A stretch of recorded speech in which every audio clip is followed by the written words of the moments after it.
इस बीच बड़ी खबर इस वक्त आपको बता रहे हैं छत्तीसगढ़ से, जहां 4 सीटों पर प्रत्याशियों के नाम का ऐलान कर दिया गया है। तो ये बड़ी खबर, सरगुजा से शशि सिंह को टिकट मिला है कांग्रेस पार्टी की ओर से। रायगढ़ से मेनका देवी सिंह को टिकट दिया गया है। ये बड़ी खबर इस वक्त बता रहे हैं बिलासपुर से देवेंद्र सिंह यादव चुनाव लड़ेंगे और कांकेर से बीरेश ठाकुर को टिकट मिला है। तो आज 4 सीटों के नामों का ऐलान प्रत्याशियों का कर दिया गया है। छत्तीसगढ़ से 4 सीटें जो कि लंबित थीं, उनमें अब प्रत्याशियों के नाम का ऐलान कर दिया है। तो सरगुजा, बिलासपुर, रायगढ़, कांकेर, ये 4 सीटें थी जहां पर प्रत्याशियों के नामों का ऐलान हुआ है। रायगढ़ से मेनका देवी सिंह को टिकट दिया है, वहीं बिलासपुर से देवेंद्र सिंह यादव चुनावी मैदान में कांग्रेस पार्टी की ओर से नजर आएंगे। कांकेर से बीरेश ठाकुर को टिकट मिला है। तो अलग अलग क्षेत्रों से 4 सीटें थी छत्तीसगढ़ में, जिस पर प्रत्याशियों के नामों का इंतजार था। और जैसा कि कांग्रेस पार्टी की ओर से दावा किया जा रहा था, आज शाम तक सूची आ सकती है। 4 प्रत्याशियों के नामों का ऐलान हो गया है और सरगुजा से शशि सिंह को टिकट मिला है। रायगढ़ से मेनका देवी सिंह चुनावी मैदान में नजर आएंगी और बिलासपुर से अटकलों के बीच अब सभी अटकलों पर विराम लग गया है। देवेंद्र सिंह चुनाव लड़ते बिलासपुर से नजर आएंगे। कांकेर से बीरेश ठाकुर को टिकट मिला है। तो ये बड़ी खबर, 4 सीटों पर कांग्रेस पार्टी ने प्रत्याशियों के नाम का ऐलान किया है। सरगुजा से शशि सिंह को पार्टी ने टिकट दिया है। आपको बताएं, सरगुजा बेहद महत्वपूर्ण क्षेत्र, ये चारों सीटें ऐसी जिस पर अभी तक कांग्रेस पार्टी ने एक भी बार अपना खाता नहीं खोला है और अब यहां से ये सभी प्रत्याशी चुनावी मैदान में होंगे और लोकसभा चुनाव के परिणाम क्या होंगे देखना होगा। ज्यादा जानकारी लेंगे। तृप्ति सोनी हमारे साथ इस वक्त छत्तीसगढ़ से सीधे जुड़ गई हैं। तृप्ति, 4 सीटों पर अभी प्रत्याशियों के नामों का इंतजार था, लेकिन अब घोषणा हो गई है। ये चारों प्रत्याशी कितनी पैठ रखते हैं उन क्षेत्रों में, बताइएगा। अगर चारों प्रत्याशियों की बात की जाए तो यहाँ पे लोकल फैक्टर काफी मायने रख रहा था, लेकिन बिलासपुर में जो चर्चा चल रही थी उन चर्चा पर अटकलों पर विराम लग गया है। देवेंद्र यादव जो भिलाई से आते हैं, जो विधायक भी हैं भिलाई के, उन्हें बिलासपुर से लोकसभा का प्रत्याशी बनाया है कांग्रेस पार्टी ने। भिलाई के महापौर भी रह चुके हैं और कुछ विवादों में भी रहे हैं देवेंद्र यादव। लेकिन जहां तक बिलासपुर की बात की जाए तो बिलासपुर लोकसभा में यादव वोटर का फैक्टर गिनते हुए कांग्रेस पार्टी ने देवेंद्र यादव पर दाव लगाया है। हालांकि विष्णु यादव का भी नाम चर्चा में था, लेकिन अब कितनी स्वीकार्यता होगी देवेंद्र यादव की आने वाले समय पता चलेगा। एक और अगर सरगुजा की बात कर ली जाए तो शशि सिंह का नाम बड़े पुरजोर तरीके से सामने आ रहा था।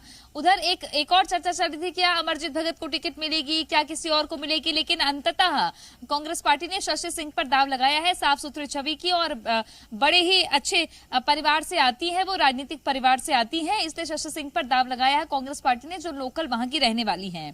इसके अलावा बात कर ली जाए कांकेर की तो बीरेश ठाकुर जो पिछली बार भी चुनाव लड़ चुके हैं 2019 में, इस बार फिर से दाव लगाया है कांग्रेस पार्टी ने, क्योंकि भोजराज नाग सामने है। कांकेर पे इस वक्त इसलिए नजर टिकी हुई थी क्योंकि बस्तर से कवासी लखमा को टिकट दे दी कांग्रेस पार्टी ने, तो माना जा रहा था कि दीपक बैज कांकेर से लड़ सकते हैं, या मोहन मरकाम भी लॉबिंग कर रहे थे। ऐसे में बीरेश ठाकुर को मजबूत प्रत्याशी बताया जा रहा था, जो दिल्ली तक भी गए थे टिकट को लेकर के। बीरेश ठाकुर के सामने भोजराज नाग है। दिलचस्प मुकाबला कांकेर में भी देखने को मिलेगा। बिल्कुल। इसके अलावा बात कर ली जाए रायगढ़ की तो मेनका देवी सिंह एक नया नाम सामने आया है। अब ये समीकरण किस तरीके से सधते हैं ये देखना होगा, लेकिन अब कांग्रेस ने किश्तों में ही सही लेकिन 11 की 11 सीटों पर लोकसभा प्रत्याशियों का ऐलान कर दिया है, जिसमें बड़े चेहरे मैदान में हैं। भूपेश बघेल, देवेंद्र यादव, ताम्रध्वज साहू, ये सब बड़े चेहरे कांग्रेस पार्टी ने मैदान में उतारे हैं। निश्चित रूप से तृप्ति, ये चारों सीटें ऐसी हैं जहां पर कांग्रेस ने अभी तक अपना खाता नहीं खोला, यानी कि अभी तक चुनाव में फतेह हासिल नहीं की है। अब ये जो 4 प्रत्याशी हैं, क्या लग रहा है इन पर जो भरोसा जताए, कितनी बुलंदी के साथ ये चुनावी मैदान में नजर आएंगे? देखिए, तैयारियों के लिहाज से देखा जाए तो अभी भी कांग्रेस पार्टी भारतीय जनता पार्टी से पीछे है। बीजेपी जहां कार्यकर्ता सम्मेलन के साथ में आगे बढ़ रही है, अपने प्रत्याशी के चेहरे से ऊपर कमल का निशान और मोदी का चेहरा रख रही है, तो कांग्रेस पार्टी ने जो इस वक्त इंटरनल पॉलिटिक्स से घिरी हुई है, हालांकि खूब सुर्खियां बटोर रही है कांग्रेस। आज भूपेश बघेल का बयान भी आप सुन लीजिएगा, तो मीडिया में सुर्खियां कांग्रेस बटोर रही है। क्या जनता पर इसका असर पड़ेगा ये देखना बेहद दिलचस्प होगा। लेकिन जिन 4 प्रत्याशियों की आप बात कर रही हैं, शशि सिंह, ये माना जा सकता है कि जिन्हें उम्मीदवार बनाया गया है, जो महिला कैंडिडेट हैं, तो महिला कैंडिडेट कांग्रेस पार्टी ने 2 दी है और उसके बनिस्बत बीजेपी ने 3 महिला कैंडिडेट दी है। तो ऐसे में देखना होगा कि सरगुजा में भी किस तरीके के समीकरण बनते हैं, क्योंकि चिंतामणि महाराज को जो कांग्रेस से ही आए बीजेपी में, उन्हें बीजेपी ने टिकट दी है। अब शशि सिंह और चिंतामणि महाराज के बीच में मुकाबला होगा तो क्या समीकरण बनेंगे ये आने वाले समय में देखना होगा। लेकिन दमखम के साथ दोनों ही दलों के प्रत्याशी अब चुनावी मैदान में होंगे। देवेंद्र यादव चौंकाने वाला नाम जरूर हो सकता है कांग्रेस पार्टी के भीतर खाने से। आखिर क्यों ये टिकट फाइनल की गई, ये भी एक सबसे बड़ा सवाल अभी भी बना हुआ है। खैर, अब देखना होगा कि बिलासपुर में अगर देवेंद्र यादव जाते हैं, निश्चित रूप से बिलासपुर से मेरा सवाल भी था तृप्ति, क्योंकि बिलासपुर से रेस में एक और नाम चल रहा था, वो है छत्तीसगढ़ के पूर्व डिप्टी सीएम टीएस सिंहदेव का। लेकिन ऐसा क्या हुआ मंथन के दौरान कि टीएस सिंहदेव को टिकट नहीं दिया गया और देवेंद्र को टिकट दे दिया गया? जहां तक टीएस सिंहदेव की बात की जाए तो टीएस सिंहदेव इच्छुक नहीं थे। जो खबरें छनकर आती है कि वो चुनाव लड़ने के इच्छुक नहीं थे लोकसभा के, इसलिए क्योंकि उन्होंने पहले भी कहा था कि परिवार में किसी की तबीयत खराब है, जिसकी वजह से वो काफी ध्यान वहां रख रहे हैं और फिलहाल उन्होंने थोड़ा ब्रेक लिया था। और वो सेंट्रल कमेटी में भी हैं कांग्रेस पार्टी के, तो अगर वो है उस कमेटी में, जो घोषणा पत्र समिति भी है, जो इन मामलों पे भी ध्यान देती है कि कैंडिडेट कैसा हो क्या हो, तो जाहिर तौर पर टीएस सिंहदेव की सहमति होगी। लेकिन देवेंद्र यादव को टिकट देना, ये कौन सा दाव कांग्रेस ने खेला है, ये आने वाले समय में पता चलेगा। क्योंकि देवेंद्र यादव अपने दिलचस्प चुनावी मुकाबले के जाने जाते हैं। प्रेम प्रकाश पांडे को दोबारा शिकस्त दी उन्होंने, बहुत कम अंतर से ही सही, लेकिन दोबारा विधायक चुनकर आए। तो हो सकता है कांग्रेस पार्टी को ये लग रहा हो कि देवेंद्र यादव अपनी जमीन मजबूत कर देंगे। लेकिन बीच में एक स्कैंडल सामने आया था, वीडियो वायरल हुआ था, जिसको लेकर अभी हाल ही में विधानसभा में जानकारी आई थी कि फर्जी फॉरेंसिक रिपोर्ट दिखा करके उन्होंने अपने आप को इनोसेंट साबित किया था। खैर, ये मुद्दा भी खूब उछलेगा, लेकिन कुल मिलाकर छत्तीसगढ़ में लोकसभा का चुनाव बेहद दिलचस्प होने वाला है, जहां मुद्दों की जंग होगी, आरोप प्रत्यारोप होंगे और चेहरों पर भी निश्चित रूप से। जब लंबित नामों की बात हो रही थी तृप्ति, तो एक और नाम आगे चल रहा था रेस में कि एक महिला को भी टिकट दिया जा सकता है, वो है अनिला भेड़िया। हालांकि अब उन्हें टिकट नहीं दिया गया और इस बीच रेस में जो नाम सबसे आगे आया और रायगढ़ सीट से निकलकर सामने आया वो है मेनका सिंह का। मेनका सिंह मुझे लगता है पूर्व सांसद थी पुष्पा देवी सिंह, उनकी बहन है। लेकिन मुझे ये याद नहीं है कि वो रायगढ़ से सांसद थी या कहां से थी, लेकिन उसका क्या प्रभाव पड़ेगा जो पुष्पा देवी सिंह ने उस वक्त काम किया, और क्या यही कारण भी था कि कांग्रेस पार्टी ने मेनका देवी सिंह पर भरोसा जताया है? देखिए, रायगढ़ जो है वो रियासती वैभव का शहर है, जहां राजा चक्रधर को काफी माना जाता है और उस शहर की तासीर ही ऐसी है। और रायगढ़ वो लोकसभा क्षेत्र है जहां से 4 बार सांसद रहे हैं छत्तीसगढ़ के मुख्यमंत्री विष्णुदेव साय। ऐसे में देखना होगा, और अभी आपको याद होगा कि जब राज्यसभा के नॉमिनेशन की बारी आई तो भी राज परिवार से ही बीजेपी ने उम्मीदवार दिया। तो ऐसे में जब ये माना जा रहा है कि अंदरूनी जिनकी पकड़ है राजनीति में रायगढ़ के राज परिवार से लेकर के या कांग्रेस के भीतर से, तो उन पर दाव अगर कांग्रेस लगाती है, कोरम, माफ कीजिएगा मैंने 2 कहा, लेकिन ये कोरम पूरा हो गया है। ज्योत्सना महंत, शशि सिंह और मेनका सिंह के साथ 3 महिला प्रत्याशी कांग्रेस ने भी उतारे हैं और बीजेपी ने भी। लेकिन देखना होगा, क्योंकि रायगढ़ जो है वो नाक का सवाल इसलिए हो जाता है क्योंकि मुख्यमंत्री वहां से 4 बार सांसद रहे हैं, तो वो पुरजोर कोशिश बीजेपी यही करेगी कि रायगढ़ की सीट तो बरकरार रहे ही, क्योंकि अभी तक वहां से भी कांग्रेस ने कभी फतह हासिल नहीं की है। लेकिन देखना होगा कि जो चेहरे हैं वो क्या असर डालते हैं, और कांग्रेस पार्टी की घोषणाओं को लेकर के भी मैदान में प्रत्याशी उतर रहे हैं, जिसमें न्यारी न्याय की फॉर्म की बात की जाती है, तो बीजेपी अपने घोषणाओं को लेकर, मोदी की गारंटी को लेकर मैदान में है। निश्चित अब चेहरे चलेंगे, गारंटी चलेगी या वारंटी चलेगी, ये जनता तय करेगी। बिल्कुल। और एक और नाम जो निकलकर सामने आया शशि सिंह का, वो किस तरह से सरगुजा क्षेत्र में महत्ता रखता है, क्योंकि मुझे लगता है कि वो महिला प्रत्याशी हैं और महिलाओं को ज्यादा इस बार जो 4 नामों की सूची आई उसमें महिलाओं को ज्यादा तवज्जो इसलिए भी दिया है क्योंकि छत्तीसगढ़ में महिला आबादी ज्यादा है वोटर्स के माध्यम से अगर देखा जाए तो। क्या यही कारण है कि शशि सिंह को वहां से टिकट दिया गया है सरगुजा क्षेत्र से?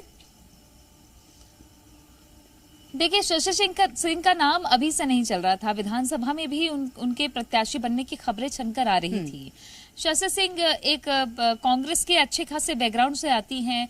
मुझे जहां तक याद पड़ रहा है कि उनके परिवार में उनके पिता कांग्रेस से तुलेश्वर सिंह जी शायद किसी पद में रहे हैं या हाँ, किसी पद में रहे हैं, तो इसलिए उनकी जो पारिवारिक विरासत है वो कांग्रेस पार्टी से जुड़ी हुई है और वो स्थानीय राजनीति में भी काफी सक्रिय रही हैं। ऐसे में शशि सिंह पर दाव लगाना कांग्रेस पार्टी का एक अच्छा फैसला माना जा रहा है, इसलिए क्योंकि चिंतामणि महाराज को लेकर कांग्रेस ने एक बात जरूर फैला दी है कि ईडी के जो ईओडब्ल्यू की बात है उसमें एफआईआर नाम था, लेकिन वॉशिंग मशीन वाली बात फैला दी तो कांग्रेस इसे मुद्दा बनाएगी कि एक दागदार तो दूसरी तरफ साफ छवि। तो ये माना जा सकता है कि शशि सिंह सरगुजा से एक बेस्ट चॉइस कांग्रेस पार्टी के लिए थी। जहां तक आपने महिला प्रत्याशी की बात की तो 33% वाले आरक्षण की बात जो है, भले ही वो देश में लागू ना हुआ हो, लेकिन कांग्रेस और बीजेपी अपने स्तर पर लागू करके रख रही हैं।